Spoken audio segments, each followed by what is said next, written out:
So everybody, thanks for tuning in. Victor here once again. It's my boy. Seti here once again. Right? Coming straight out the motherfucking Twin Cities, baby. What? Okay. So yeah, today we are talking about self-awareness and how that affects our lives with one another, how we look upon our own selves, how we think about the things that we think about. If you actually went to an institution called Twin Cities Rise, you might be thinking metacognition right about now. Not that we're giving any shout outs. Please not give any shout outs. Just saying. Which basically means thinking about your thinking. Yeah, but I would consider that more critical thinking. And that was the last video. The last video was thinking about how you're thinking. This video is more about how you see not just your own thinking, but your complete self. Because there's thinking about something, and then there's taking decisive action in how you present yourself, how you see yourself, how you wish to be seen, how other people see you, and how you can manipulate that, or what comes when you think of what other people think about you. I think it's something that not a lot of people talk about because it's just, I don't know, it's just one of those things that's it's axiomatic. Like, it just is what it is. Like, right. One of those things people just accept and move on with their life. Right. Okay. I mean, self-awareness, I don't know. I mean, it's kind of like... So you talk about total self-awareness? Oh, yeah. Not just what you're thinking, but your whole being. Whatever you perceive to be your whole being and how it relates to you, that is, to me, self-awareness. Okay. Being able to understand yourself in relation to how you want to be seen. Does that make sense? So you're controlling the image that's being presented to everyone else? Well, I don't know about controlling. But maybe you're aware of it, though? You're aware of it. And then wouldn't awareness lead to control? I don't know. Maybe that's something we can... I mean, does it? You tell me. Does it? I mean, I would think that if one was hyper-aware of who they were and how they came across to other people, then they would take steps to control certain aspects of their lives so that a particular image is come across to certain people. Take politicians, for instance. Mm-hmm. That's kind of their whole agenda. Every time you see them in public, every time they're making a speech, this is carefully scripted. Their actions, their mannerisms, everything is directed to give you a particular impression of that person. That's true. However, they are notoriously fake. Like, notoriously fake. And part of the thing that I want to go into with this kind of self-awareness is you can be aware that you're being fake. So we know they're fake. They know they're fake. Like, who are they fooling at this point? It doesn't work. You know what I'm saying? It doesn't work. So, but there are those naive people out there who jump on that shit. That's true. You know what I'm saying? Because they don't think that these people are not being genuine. They actually think that these people are real. Maybe. I hear what you're saying. I mean, and I'm sure a large amount of the population does think that way. But mostly Trump supporters. No, you're right. And I don't know. Maybe... I mean, it's tough to talk about because how do you talk about how somebody else perceives themselves, you know? Like, how... We know Trump is fake, but does he know he's fake? Like, it's kind of hard to say. Like, are you trying to say, does Trump know how we see him? Yeah. The real question would be, does Trump care how we see him? Now, see, caring, that's another part of it, too. I don't know. This is actually a lot tougher to talk about than I thought it would be. I watched what is it? Not Who's the Boss? It's an old '80s TV show. But what was that show that he was doing? The Apprentice. The Apprentice. There we go. Yeah. I watched a couple episodes of The Apprentice, and I gotta tell you, based on what I've seen, Donald Trump can give a fuck less about what you think. No, your opinion does not matter to him. No, you're right. Unless you're shoving billions in his face, he could care less about what you think. Yeah, but how others perceive you does have an effect on you, though. Like Hillary Clinton, I mean, damn, I don't know why we're talking about politics right now, because I want to open it up broader than that. Okay. How people see you does have an effect on you. Like, if someone tells you, oh, you're a liar. Now, you, as you are personally thinking, like, I'm not a liar. You know, this is wrong. What they say about me is wrong. But if everyone continuously says it about you, you might have to ask the question, like, because you're not in a vacuum. You're not alone. You know what I'm saying? No man is an island. Another famous quote. So how people perceive you does kind of rub off on you a little bit, like maybe the way that you internalize it. Yeah, definitely. Okay. I mean, so yeah, so if everyone is calling you an asshole from the moment you wake up to the moment you go to bed at night, eventually you're going to think, well, everyone else is on some bullshit, or maybe I'm an asshole. And if I am an asshole, why don't I just own that shit then? Yeah. Why don't I just go out there and show everybody just how much of an asshole I can be? And that does happen. And my question, I guess, what I really want to get down into is that mechanism that allows us to deflect what isn't true, and why sometimes it kind of allows shit to get in. You know what I'm saying? Like, why sometimes, like, you can hear the same shit 1,000 times a day and it, rolls off your back. It don't matter. But that one person says it that one time, and now you're questioning yourself. Okay, see, I like that you brought that up, because, I got to touch on something else that we went through. See, me and my associate here, we attended a class, a professional development class in the Twin Cities. Oh, God. Now, don't mind his reaction, but he knows where I'm going with this. So, in that class, one of the things they were talking about was core hurts. Core hurts. Core hurts. Now, what this refers to, is that, all right, on most things we go about our lives and be completely fine with the things that happen, all right? Someone could say, ooh, you're ugly, ooh, you're fat, or whatever, woo. But at some point, someone is going to say something about you that will touch upon one of those things that really affected you in your childhood. Some traumatic event. That's why your mama didn't love you. That's why your dad was a pedophile. Something of those levels. And when that happens, when that core hurt is activated, you went to what they like to call weak mode, a weak way of thinking in which you become the victim and everybody's out against you. But this is the stupidest way to possibly describe a human being. Weak mode and power mode?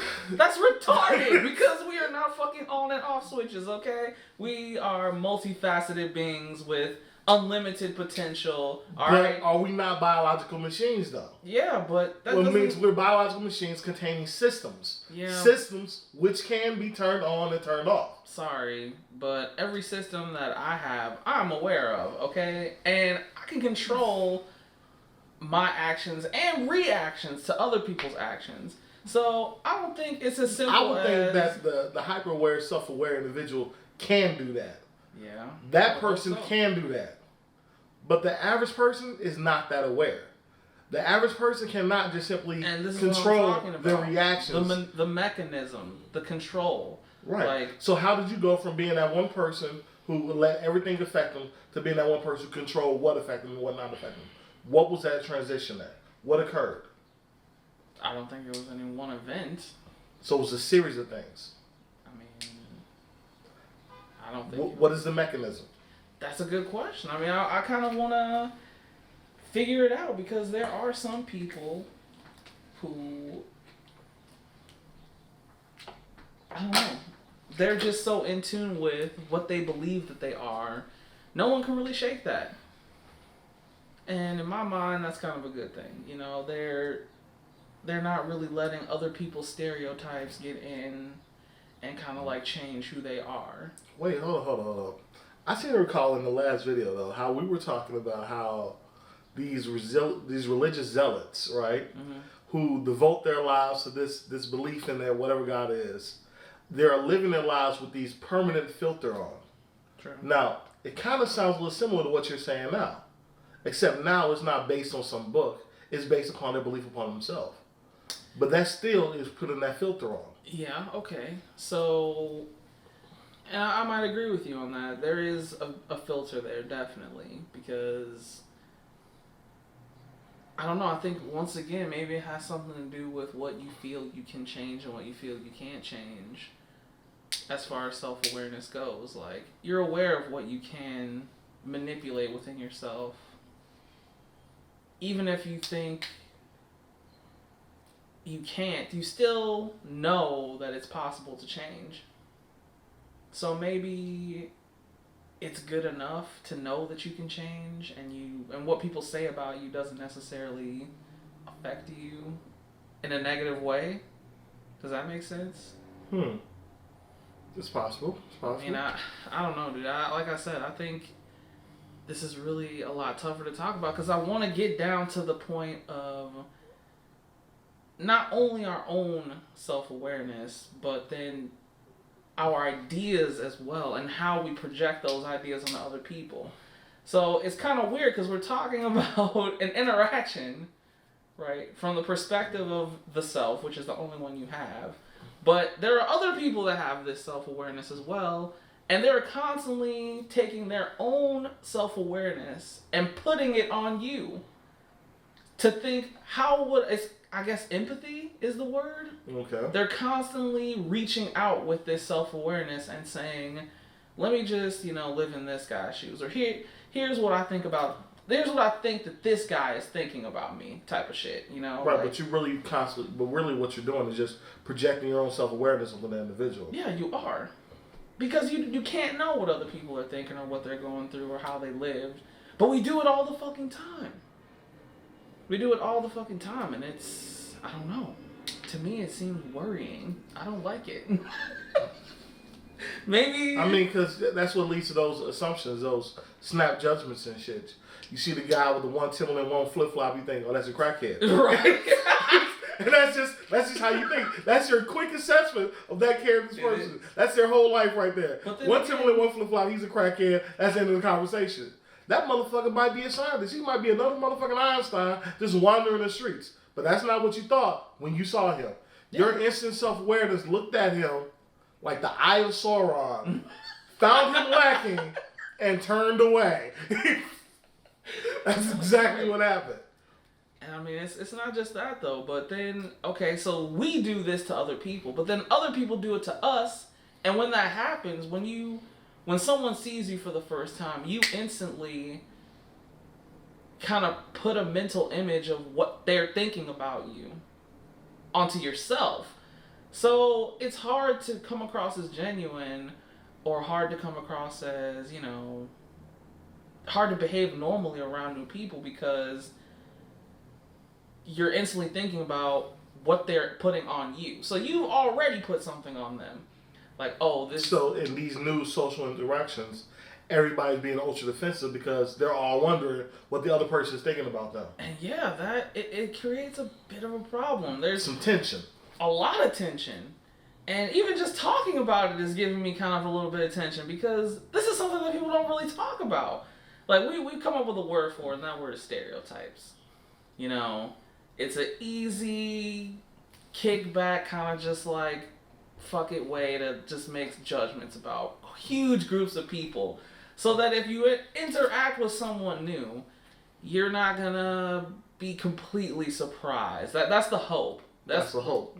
But it always is fucked up and wrong and horrible. Because these stereotypes are not accurate. They're just fucking not. Especially when it comes out to the individual level, dude. Exactly, because individuals are different. Yeah. You can look at a group mind versus an individual mind, and you will be surprised every single time by how vastly different those two things are. Yeah. You know what I'm saying? It's the thing between starting a fire in the woods and you watch all the animals run versus targeting a single animal. Right. You know what I'm saying? That animal might react different because he's not in a group right now. That animal, instead of running from you, might choose to attack you. That's a good point.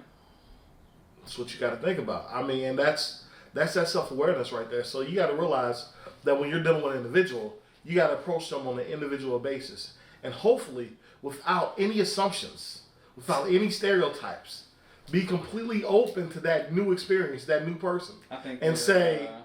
some wishful thinking, right? See, I don't think that.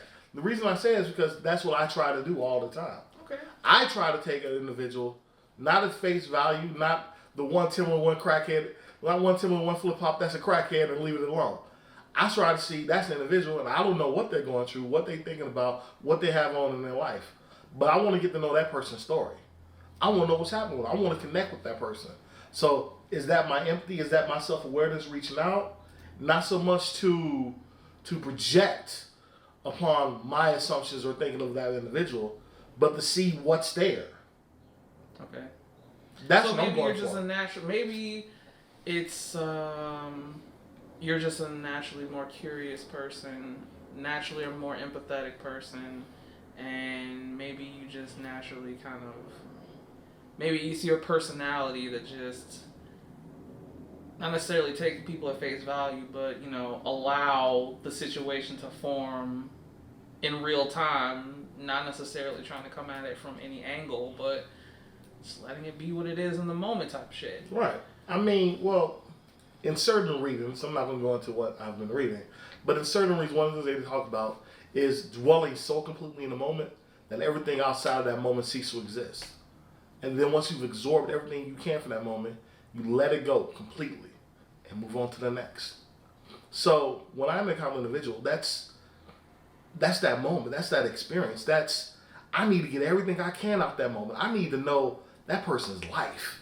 I need to know how they think, how they was raised, what's their intentions are, what's their goals, what's their dreams, what's their passions.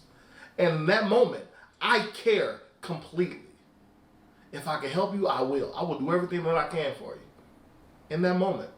Which is going to sound kind of fucked up. Because in the very next moment, that I has shifted. And I'm in a new moment. Which doesn't mean that I cease to care, that I'm no longer thinking about that individual, but that's not my primary focus anymore. And that's what it's like for me. I don't know what it's like for everybody else. Well, we're talking about self-awareness, so yeah, of course, you have to talk from that perspective. Exactly. You don't really have a choice. I mean, yeah, I'm trying to get people to see that it's a dynamic that takes place between two people. You yourself are thinking about how you are presenting yourself, and maybe on an unconscious level, because when you get up and get dressed, these are just your clothes. This is just your shit. This is just how you walked to the car. This is just how you did the shit that you did today. Some people, but for other people, from the moment they get up, these things are all calculated. But we know, we were talking about politicians earlier, we know they're fake though. Like, in our mind, we know they're fake. The question is, do they know that we know? They have to, because we tell them all the time, like, you fake as hell. We don't believe you, motherfucker. We do not believe you.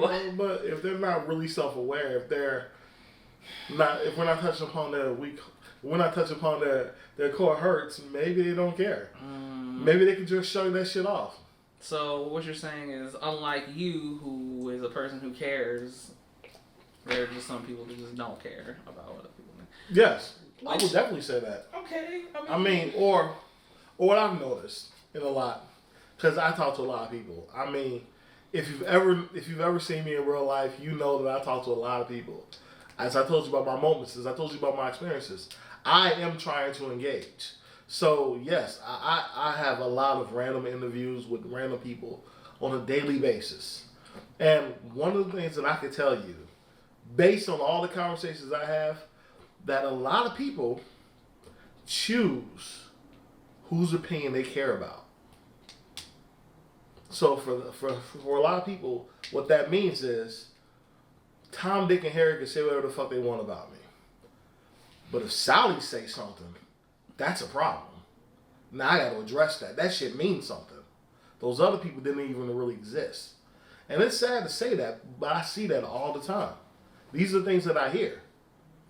You know what I'm saying? It's the same thing where you approach that pretty girl in whatever place, that gas station, that supermarket, that club, whatever, right? You approach her, you deliver your best lines, you try to be genuine, you try whatever approach you can, right? But for some of those girls, if you don't meet a certain criteria, then you're just another faceless name in the crowd. And they can care less about what you're saying right then. Because of what? Their assumptions, their stereotypes, and how they see themselves as a 10 and you as a 5 type shit. Exactly. Okay. That's fair. But now let's use that. Let's use that to go to the next thing, which is ideas. Okay.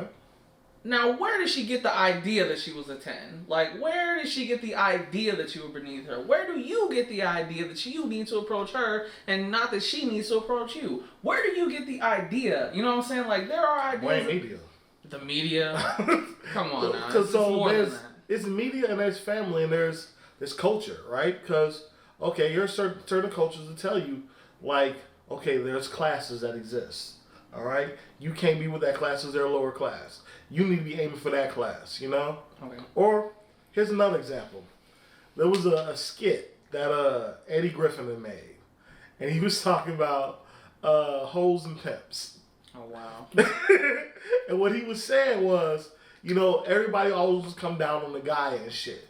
Talk about how bad guys are and shit. How they always want to get over on a woman. How they always just want to fuck a bitch and leave and do all these other things, right? Everybody's constantly coming down on the guys, right? But the way that he took the skit was different because he was talking about how the women are actually bigger pimps than a lot of the guys out there. You know, and this from his point of view, he was saying that it started with their moms. It was their moms who was telling them, make sure he's got a good job, girl. Make sure he can take you out and buy you nice things, girl. Make sure that he's handsome enough that you can show him amongst your friends. Right? So it infects you with this sense of entitlement. Like, I'm better than anyone else because I deserve these good things. And these are the things that I determine to be good. So, anything outside of that is bad. So you're raised with these ideas then? Yes. Through media, culture, family influences. Your friends who's constantly saying, Sadie, he's alright, but girl, you could do much better than that. And then the girl looking at her like, well, what's wrong with Sadie? He's a good guy. I mean, you know, he's this, he's that, blah, blah, blah, blah. Yeah, but let's face it, girl, he's not a 10. Oh, that's crushing. Yeah, but where do they get the idea that I'm not a 10? Like, these bitches don't even know him. That's what I'm saying. Like, it's...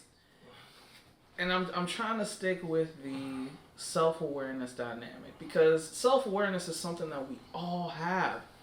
We all have it. We would not be who we are without it. And there are times when we impose our self-awareness on other people to try to glean what they initially may think about us. And again, it can be broad and generalized, as with stereotypes, but it can also be from your lived experience as well. Like you were saying, with family and friends and culture and media and just the ideas that you bring in, well, yeah, and the others that you sweep aside. But my question still is the mechanism that allows you to take certain things in and brush away other shit, is that self-awareness? Or is it something else that is there? Are you aware of what you're keeping and what you're taking away? I mean, because I feel like it's hard to say. It does seem hard to say. Like, I mean, I don't want to go too far and touch, but I do want to touch on it just a little bit about free will. Because it does seem like there are a lot of unconscious decisions when it comes to self-awareness. I think that's one of the things, like, in school, you know, we learned about math, sciences, history, social studies, geography, right? We learned about all these different concepts in the world, like how people relate to one another. Sociology. We learned how reproduction happens in some schools. But there was never that one class or that one teacher who was telling you, okay, kids, today we're talking about self-awareness and what that means. There was never that incident. Learning how to learn. You never learn how to learn. No. You learn what they tell you that you need to learn. But we never discuss the mechanism behind learning.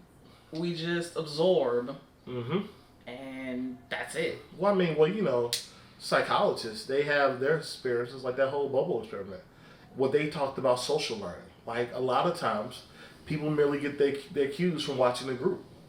Right. You see the group doing that, then that's an approved activity. Then I'll do that too in order to be a part of that group. Yeah, you're right. And if the group feels this way about something, then it doesn't really matter what I personally think about something if I want to be a part of that group. I just have to echo what they're saying, echo what they're doing. So if you see those top 10 models who only hang out with these celebrity jocks, then in order for me to get with those top 10 models, I have to become a celebrity jock.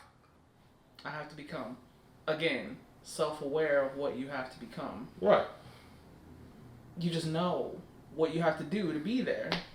In a way, you just kind of know without even really having to ask. And I mean, it's going to sound fucked up, but we're talking about self-awareness, but it brushes right up against consciousness. It does. It brushes right up against consciousness because it is a thing that's really kind of difficult to talk about because we're trying to talk about people's actions before they make them, in a way, and before we even make them. And that's the problem. When you wake up and you pour a bowl of cereal, you're not thinking about, why do I think it's acceptable to pour this cereal into this bowl? You just fucking do it because you're hungry. Like, it's not... Well, it's something that you were taught. Yeah, but you know still, what I'm saying? like... You was taught, like, this is the normal expectation.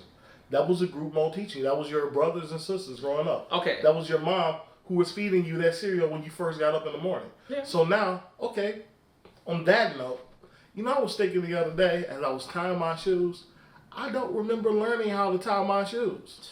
Man, could you imagine forgetting? I don't remember that moment. I just know how to do it. Could you imagine forgetting how to tie your shoe? I had a dream where I forgot how to tie my shoe. When I woke up, the first thing I did was tie the fucking shoe. Get out of here, seriously. What? I know, my dream was like to fuck with me, dude. But yeah, so I had a dream where I was struggling. Like, I was walking around just like asking people, like, can you show me? Can you show me? And I'm sitting there thinking like, but I know how to do this. This is ridiculous. This dream is fucking insane. So yes, I woke up, got up, walked over to a shoe, tied that bitch, and threw that motherfucker. Like, what is going on? Why are you doing this to me, brain? Why are you doing this to me? But yeah, that's a real shit thought. That was a literal thought that I actually had. It was like, I don't remember the moment where I learned how to tie my shoes. But it's just a knowledge that I have. Okay, so let's go to originality. Individuality and originality. Because there are some things that you are self-aware of and some things that you're really not. Like your individuality, your sense of style, your sense of your presence, you might be aware of that. But there are some things that come unconscious. Like, I think about artists a lot. Okay. Being creative. This is something... You may say, well, yes, I am creative and I do make shit and I, like art. You watch those fucking speed drawings on Facebook or, like these people are talented. This is amazing the shit that they can do. In that particular area, yeah. What do you mean? No, I'm saying, I agree with you in that particular area. Okay. I was going to say this after you finish, but since you asked the question, what I'm going to say is this. I think part of being human is part of being aware, part of being a conscious individual, is to recognize that we are all artists, that we are all creating. Our whole thing is about expressing ourselves. That's our individuality. So it's expression. Wait. So, are you saying that self-awareness is self-expression? Is that what you're saying? Did you just say that? See, I feel like that's a trap. I feel like that's a trap. But I'm going to answer the question. Go ahead. I'm a man. I'm going to answer the question. Yes, I do feel like that. Because I know with me being who I am constantly expressing myself. And I'm trying to get other people to express themselves. Their genuine selves. Mm-hmm. So that we can have that real connection. However short it might be. I seek that genuine connection with other people. So I think when you talk about art, I think a lot of things is being art. I don't think about just the speed drawing on Facebook. I don't think about that rapper that goes in on the booth. You know what I'm saying? I think about all kinds of things. From that guy who's detailing cars to that lady who was dancing in the performance. All of this is art to me. Even conversation is an art. The way that we talk to each other, the way that we express ourselves, the mannerisms that we use, the way that we walk, who we are as individuals is our expressions into this verse. And I want to see it all. I want to experience it all. Frankly, I'm in love with everybody. I'm in love with humanity. Because there's so much potential there. Good and bad. And that's one of those things that, unfortunately, I have learned to accept. Is that there is no perfect individual. There is somebody out there without any kind of flaws. Everyone has flaws. And it's not looking at a person and minusing their flaws. Or looking at a person and just accepting their flaws. It's accepting the person for who they are entirely. You know what I'm saying? And whether you choose to continue any kind of deep association with that person always touches upon whether or not how closely your two souls can mesh. Souls, huh? We going to souls now? Soul. I mean, you know. So understand with language, there's just words that you use, right? Now, for some people, those words carry a lot of meaning. Those words carry a lot of meaning. Calm down, all right? Just calm down. Carry a lot of meaning, okay? You're fine. You don't have to defend the word souls. I was just saying. There's words that are being used. We all understand what you mean. Okay, right? So all I'm saying is it depends on how well these two beings are able to vibe with each other. You know what I'm saying? Because not everybody is meant to get along with everybody else. And that's, you talk about flaws and how people aren't meant to get along. Not all people. I mean, for instance, right?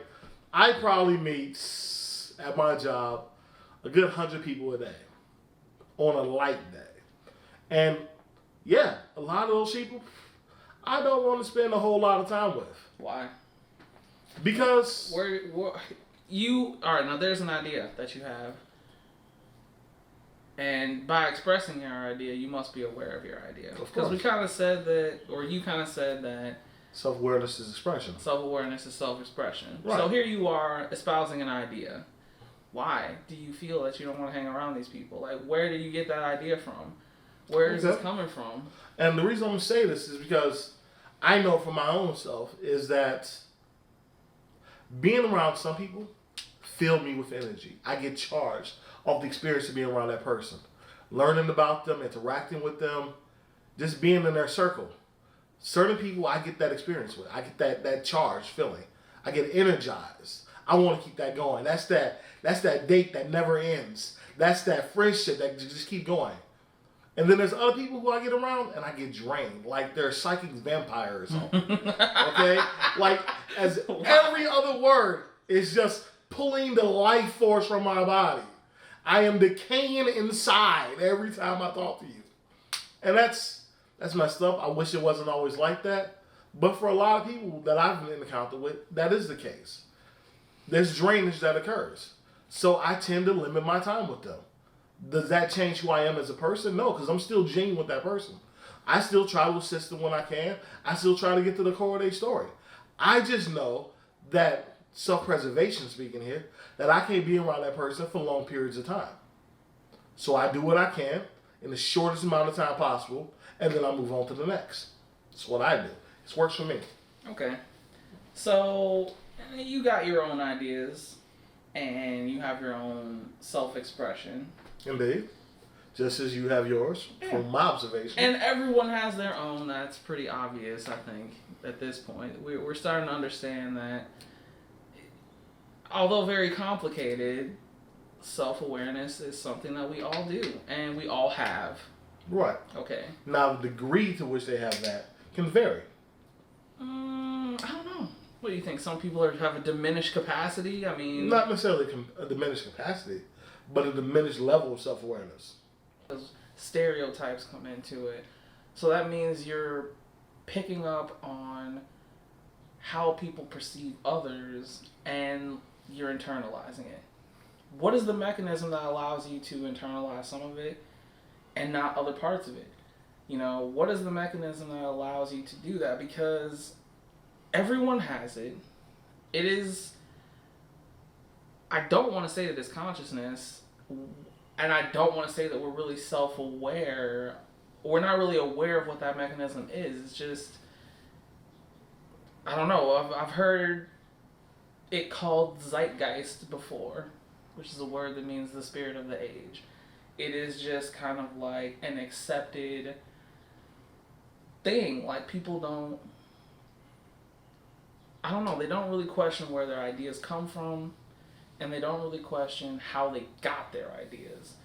And the thing is, as you're sitting here telling me these things about you, I'm making backdoor assumptions, and I'm trying to ask you the questions outright by saying, why do you feel this way? How did you come to this? You're aware of this, right? Like, I'm trying to let you know that I'm doing this subconsciously, and even you're doing it to me right now as I'm sitting here talking to you, and everyone is doing it to everyone else all the fucking time. So it's like, if we all have this huge mess of projection, I mean, where is this taking us? What is this doing for us? Now, I said it got too personal before, but I want to bring it to the personal because you know what people think about you. You know what they think about you when they see you. I know what they think about me. They think, look at this fat nigga right here. This is what they think about me. Fat nigga? Dude, this is what they listen. This is what I think they think. So, but you know, we'll cross bounds into controversial. No, not really though. Have we? Because it's not controversial to me because there are people who think that way, and we're just not supposed to say shit. We're just supposed to repeat it in our heads and internalize the shit over and over again until you're just, I don't know, the thought is just in there on playback on loop, and you don't, you're aware of it, but you're not supposed to express it. Okay, so what do they think about you? What do they think about you? That you're a fat nigga? What was you going with that? Now look, but at the same time, we're talking about self-awareness. I know I'm overweight. Okay, I know this about myself. But does it change? I mean, and okay, the question I have is, what does it change knowing that what they say about me is true? Or is it true how I feel about it myself? Because I'm aware of how I am. I know who I am and how I am. But when other people tell me or express it to me in a way, I don't know, it just comes off as... Do they touch upon a core hurt? I don't think it's a core hurt. I mean, I'm not hurt by it because I know it to be true about myself. So like, it's just the truth that you accept. And if it's just the truth that you accept, there's nothing that can hurt you. I don't think that's true either. Because, I mean, no one is impervious, all right? That's... But although... So there's just different areas that you're vulnerable on. Look, I'll tell you what I'm vulnerable on. I'll tell everyone right now what my biggest fears are, okay? Spiders? Immortality, mannequins. Those are the two things that just freak me the fuck out, okay? Like, I don't know what it is. I tell people this all the time because I don't have to worry about either of those things, really. I can just avoid coals. I never have to go into any kind of place where there's mannequins. And as far as immortality goes, I just really hope it's not true. And problem solved. That's me. That's me personally. Like, that's just what... Those are two things that scare you. Dude, scared? Yeah. Those are the two things. And people just laugh it off like, dude, this guy is fucking, you know, like... I mean, it's the same thing with people and clowns. I mean, you know, it doesn't matter what your fears are. Those fears are genuine for you. Right. So, genuine for you. But we're talking about self-awareness and how you perceive other people. Like you said, that crackhead with the one shoe on. But at the same time, people are doing it to you. But you are aware of this. And I'm asking you, what is the mechanism behind this? What is going on is what I'm saying. What the fuck is happening? I mean, see, talking about the mechanism is difficult because thank you. You have to be very specific about what it is, how to describe it, how do we regulate it then if this is the case, you know? But if this is just one of those unconscious tools that's just being activated constantly, then there's nothing we can really say about it or do about it. But is there? Because we're self-aware. We are self-aware, but there are things that... No. So, to touch back upon the earlier thought, not in this particular conversation, but part of being aware is to say that, look, there's things I know. There's things I don't know. Here we go. There's things that I know I don't know.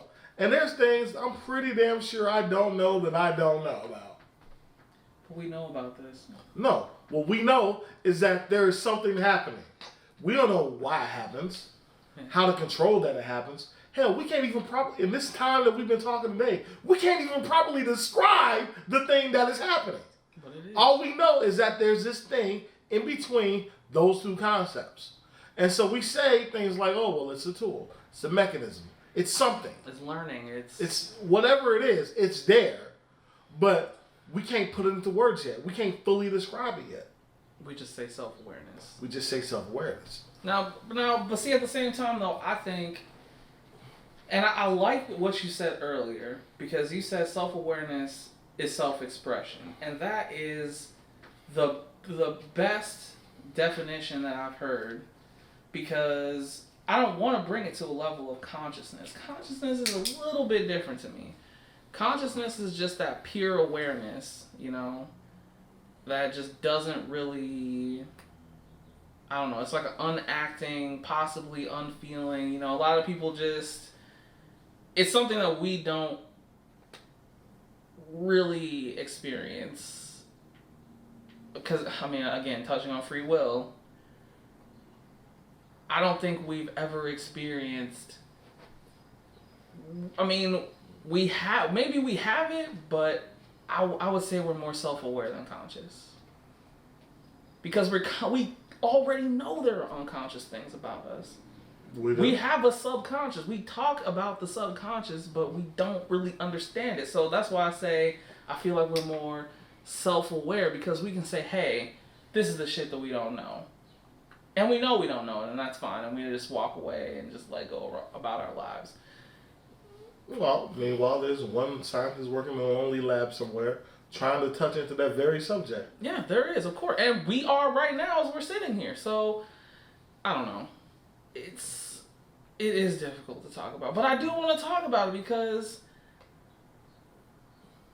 it's something that I think if we get a hold on and accept, then it will create a greater understanding for people. I mean, if more individuals if they was able to increase their level of self-awareness, then we might move away from group thinking completely and really be individuals. Complete individuals. Which brings me back to individuality and originality. Because, yeah, there is something about that individual self-expression that is just so unique to the human experience, you know, and so unique to each of us. I don't know. I mean, I feel like that it's worth talking about and touching upon and getting people to cultivate and try to be more aware. And, you know, I'm going to say there's good side and bad side too. Like, we were talking about art earlier, but at the same time, we also have to talk about stereotypes, because it's something that we all do. You know, we all come preloaded with. Preloaded. Touch upon that machinery again. Huh? Well, yeah. I mean, we do. Shit. Look at DNA itself. I mean, well, yeah, we're pre-programmed. I mean, there are a set of detailed fucking instructions. Programming. We know how to do some things, even no one ever taught us how to do. Where did that knowledge come from? It was just always there within us? No, that means there had to be an origin at some point. Yeah. And that's even harder to talk about. That, we're going to say that for the next video. Some way down the line there. Because that is going to get us a lot of hate. Is it? I don't know. You never know. I mean, I think people want to talk about this shit, but I mean, here. But let's not get into that right now, though. We're going to talk about how the programming, the biological machines, right? I mean, things that we know how to do without anyone telling us how to do. You put a man and a woman on an island, eventually they will have sex. Even if you don't teach them language, if you don't teach them... Right. And they will do that because of biological programming. Now, here's the thing. If these two individuals if they were possessed a high degree of self-awareness, they could potentially avoid that situation. Avoid sex? Potentially. I said potentially. No, you're right. Potentially they could avoid that situation. Because they could say, much like how we do today, if you was the last motherfucker on the planet, I would have sex with you. Right. Right. You know, because you already know you don't get along with that person, you don't like that person. They don't have traits that you find to be ideal. But biologically speaking, there is a programming that exists there. And truly self-aware people can distance themselves from their biological programming. They can see, okay, the reason I'm drawn to this person is because of this. And that's biology. Fine. I accept that. But I don't have to accept that I'm destined to be with that person. I can choose to not be with that person. I don't know, man. It is tough. Like, I'm not going to sit here and pretend like I got it all figured out. But that's what the video is for, is to bring more people into the conversation. Right. We want to hear what y'all think about it. Like, are you a truly self-aware individual? Do you even understand what self-awareness means? I mean, what does that mean for you as a person?